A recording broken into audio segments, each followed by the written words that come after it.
Ya yozib oling. Yozib Ya oling. yozib o'tirmayman, tashlayman. Mana gruppaga tashlaydi, qarang. Mana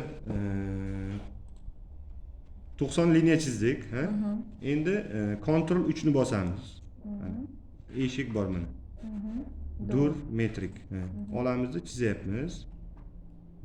Lekin bizning planimizga nisbatan bu kattaroq ekan. Shu uchun buni moslashimiz uchun mana modifiga kirsak, Align bor. Mana Align. Kutib tursiz, mana qarang, buni bunga moslab beryapti.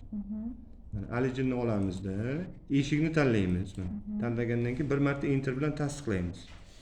Ana endi aytayapti, first point deyapti, ya'ni birinchi nuqta.